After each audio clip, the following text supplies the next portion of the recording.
Welcome to my channel. आज हम explain करने वाले हैं डेंजरस क्वीन का थर्ड एपिसोड का फर्स्ट पार्ट।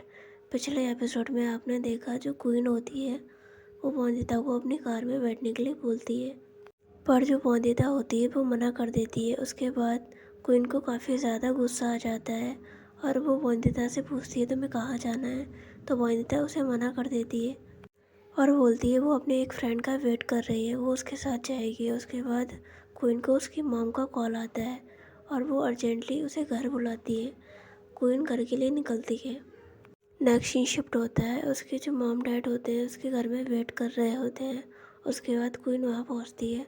उसके मॉम डैड उससे पूछते हैं तुम इतना लेट कैसे हो गई, तो वो अपने मॉम डैड को बोलती है उसका कुछ इम्पोर्टेंट काम था इसलिए वो लेट हो गई। उसके मॉम डैड उससे बात करते हैं।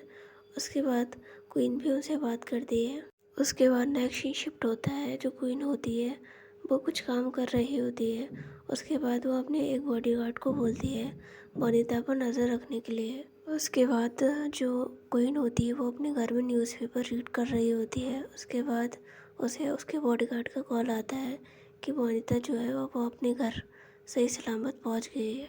जो क्वीन होती है उसने अपने बॉडीगार्ड को बोल रखा होता है कि वो वनिता की इन्फॉर्मेशन निकाले, इसलिए वो हमेशा उसके आस पास रहता है और उसके बारे में जानकारी कलेक्ट करता है।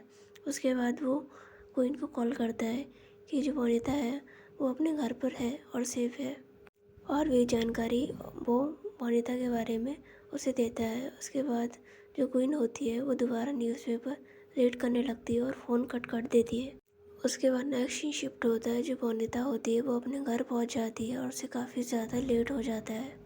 और वहीं पे उसे खेम मिलता है जो उसका वेट कर रहा होता है और वो उसे अपनी शादी की बात करता है, जिससे वनिता काफ़ी ज़्यादा परेशान हो जाती है।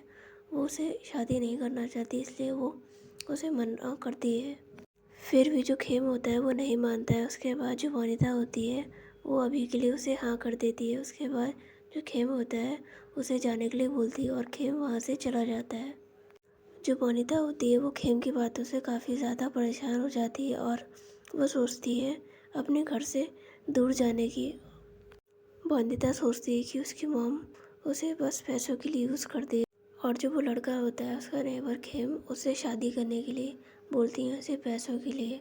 उसे काफ़ी ज़्यादा परेशानी होती है, जिससे वो एक फ़ैसला लेती है कि वो अब घर में नहीं रहेगी और घर छोड़कर कहीं और चली जाएगी। और वो अपने एक फ्रेंड को कॉल करती है, जिससे वो अपने फ्रेंड से पूछती है कि कोई उसके लिए कोई प्लेस है जिस पे वो रह सकती है। तो नेक्स्ट ही शिफ्ट होता है। उसके बाद वो एक कॉलेज में आती है और उसकी एक फ्रेंड से बात कर रही होती है। तो उसकी जो फ्रेंड होती है वो उसे स्कॉलरशिप के बारे में बताती है। तो वो लोग कंपटीशन के बारे में बात कर रहे होते हैं।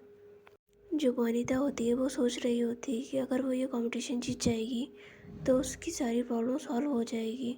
वो स्कॉलरशिप के पैसों से अपनी फ़ीस भी पे कर सकेगी, इसलिए उसके लिए कंपटीशन जीतना काफ़ी ज़्यादा इम्पॉर्टेंट होता है। और नेक्स्ट ही शिफ्ट होता है, उसमें जो क्वीन होती है वो वनिता के कॉलेज आती है, क्योंकि वही उस कंपटीशन को जज करने वाली होती है।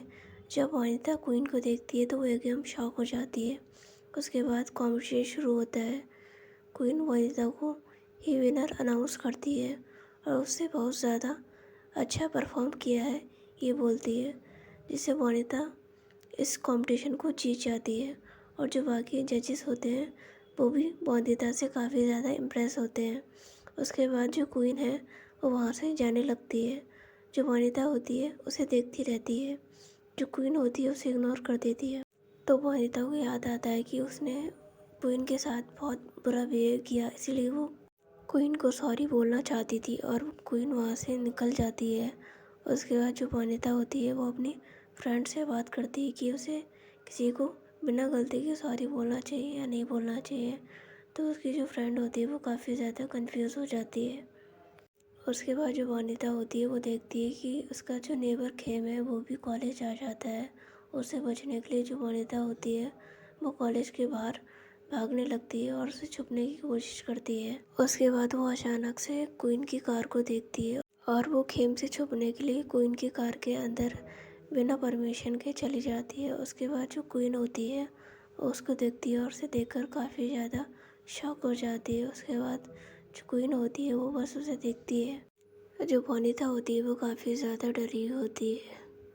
अगर आपने अभी तक चैनल को सब्सक्राइब नहीं किया तो अभी चैनल को सब्सक्राइब करें और कमेंट में बताएं कि आपको वीडियो कैसी लगी। Subscribe for next